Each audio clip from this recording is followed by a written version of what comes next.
तो दोस्तों आप जानते हैं कि हमारी जो है वोकैब की जो पावर है उसको मजबूत करने के लिए ये जो सीरीज है वो चल रही है और ये इस सीरीज का 5वां वीडियो है। अब से पहले हमने 4 वीडियोज अपलोड कर दिए हैं। तो इसमें हम जो है क्या चीज़ सीख रहे हैं, हम ऐसी चीज़ों को सीख रहे हैं जो कि हमारी इंग्लिश को फ्लुएंट करने में हमें मदद करती है।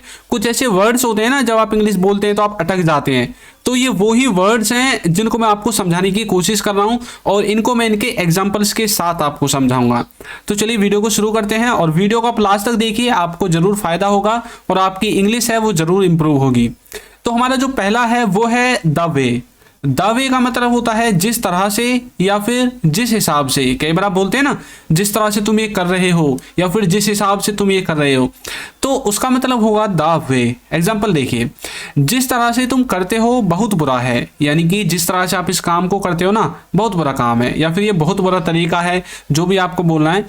तो यहां पर देखिए हम बोलेंगे द वे यू डू, जिस तरह से तुम करते हो, इज वेरी बैड, ये बहुत बुरा है। अब यहां पर ये जो डू है ना, इसके बाद आप उस काम को भी बोल सकते हैं यदि आप चाहते हैं तो। जैसे कि the way you do this work is very bad, इस तरह से भी आप बोल सकते हैं, कोई दिक्कत नहीं है, ठीक है।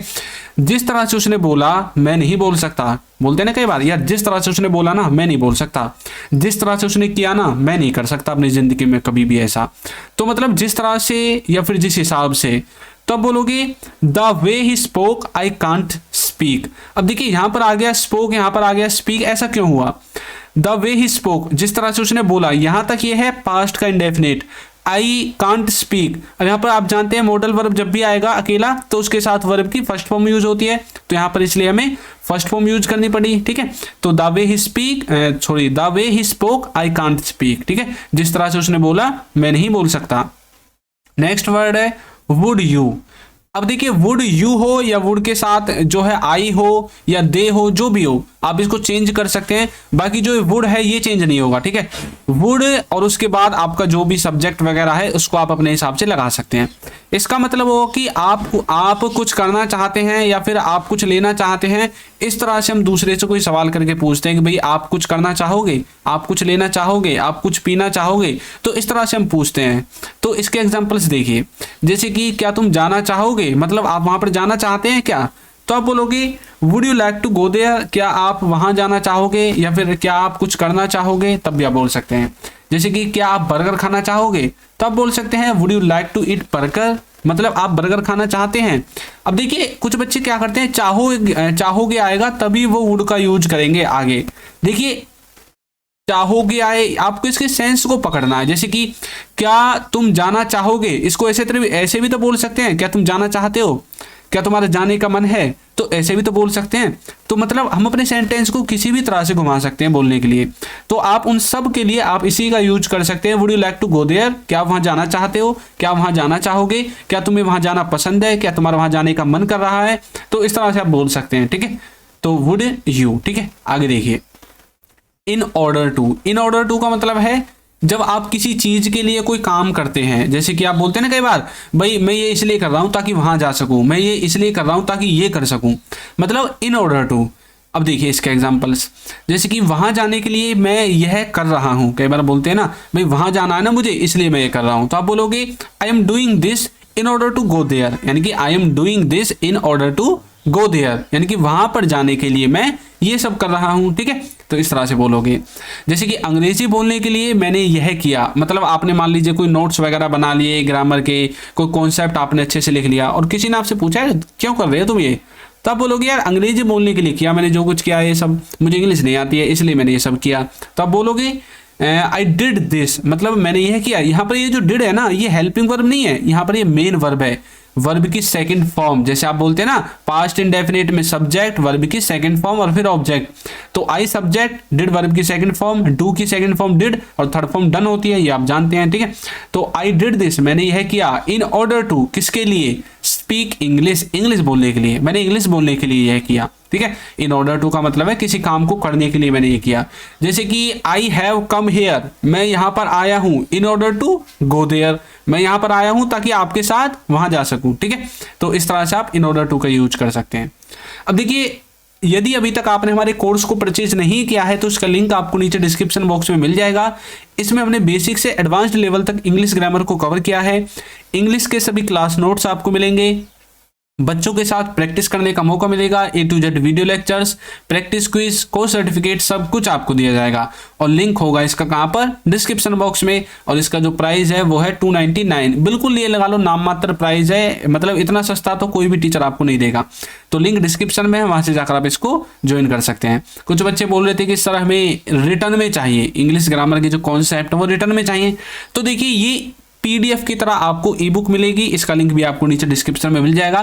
किसी के भी फिजिकल एड्रेस पर ये बुक नहीं जाएगी, बार बार मैं बोल रहा हूँ, फिजिकल एड्रेस पर नहीं जाएगी। आपको ये जैसे ही आप पेमेंट करोगे तुरंत उसके बाद डाउनलोड का ऑप्शन मिलेगा या फिर आपकी ईमेल आईडी पर भेज दी जाएगी। और यदि आपको कोई प्रॉब्लम आती है तो चैनल में जाना, आप चैनल में सबसे ऊपर जो बैनर है उसमें आपको व्हाट्सएप नंबर दिख जाएगा, वहां से जाकर आप कॉन्टैक्ट कर सकते हैं। ठीक है, नेक्स्ट देखिए, नेक्स्ट है be used to. Be used to का मतलब है कि किसी चीज की आदत है। अब यहाँ पर जो बी है ना, इस बी का मतलब है कि आप यहाँ पर इजमार का यूज कर सकते हैं, वाजवर का यूज कर सकते हैं। ठीक है, तो जब आपको ये बताना है कि उसे किसी चीज की आदत है या फिर मुझे किसी चीज की आदत है, तो तब आप यूज्ड टू का यूज करेंगे इजमार या वाजवर के साथ। वाजवर पास्ट के लिए, इजमार वर्तमान यानी कि प्रेजेंट के लिए।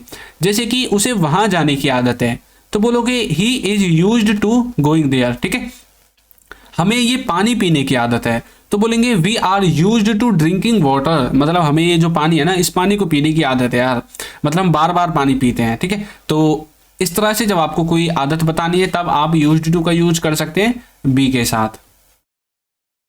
ठीक है, आगे देखिए, नेक्स्ट है गिव अप, जिसका मतलब होता है हार मानना। क्या होता है? हार मानना।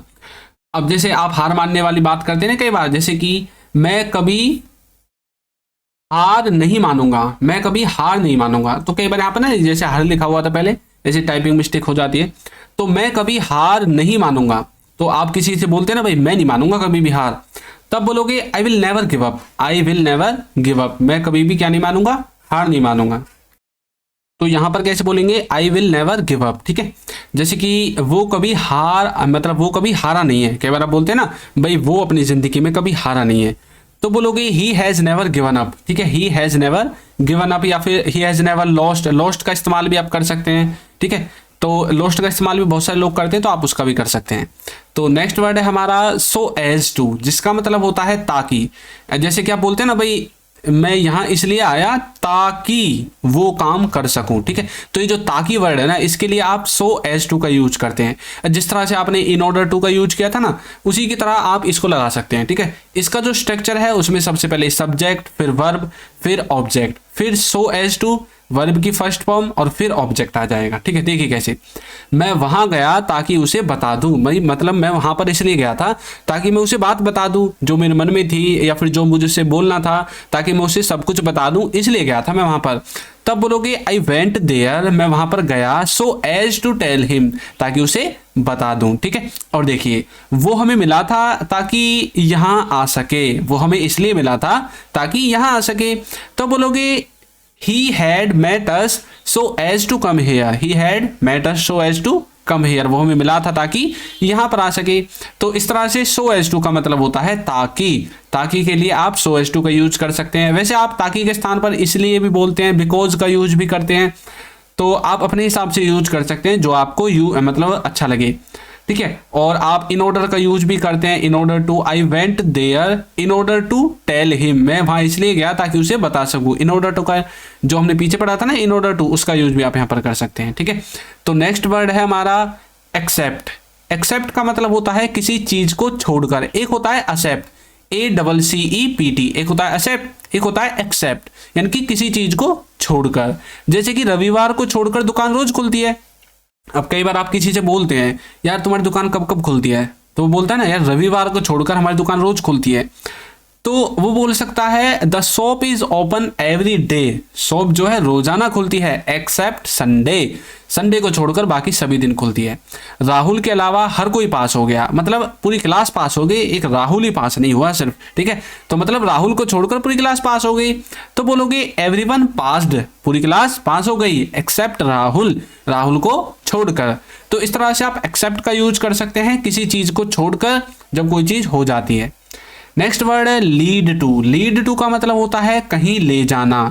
जैसे कि आप कई बार बोलते हैं ना कि भाई ये काम तुम्हें नरक के रास्ते की तरफ ले जाता है, ये सड़क हमें मतलब फलाने गांव की तरफ ले जाती है। तो मतलब जब कोई चीज़ कहीं पर ले जाना, ले जाती है इस तरह से। जैसे कि यह सब करने से बीमार हो जाओगे, इसका मतलब क्या है कि ये जो सब तुम कर रहे हो ना, ये सब आपको बीमारी की तरफ ले जाती है। आप इस तरह से बोलोगे इसको, अगर यदि हम इसका सही सेंस देखें। लेकिन आप जब नॉर्मल बोलते हैं देहाती लैंग्वेज में, तो आप बोलते हो भाई यह सब करने से बीमार हो जाओगे। तो मतलब आपका कहने का मतलब वही है कि ये आपको बीमारी की तरफ ले जा रही है, ठीक है। तो आप बोलोगे डूइंग ऑल दिस, यह सब करना, लीड अस टू डिजीज, यह सब करने से मतलब जो है हम या फिर तुम क्या हो जाओगे, बीमार हो जाएंगे, ठीक है।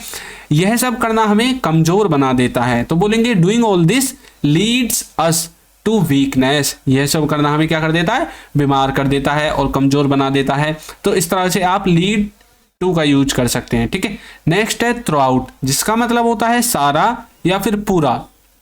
एग्जाम्पल देखिए, बोलते हैं ना कई बार वह सारी रात नहीं सो सका, या फिर वह सारी रात नहीं सो पाया।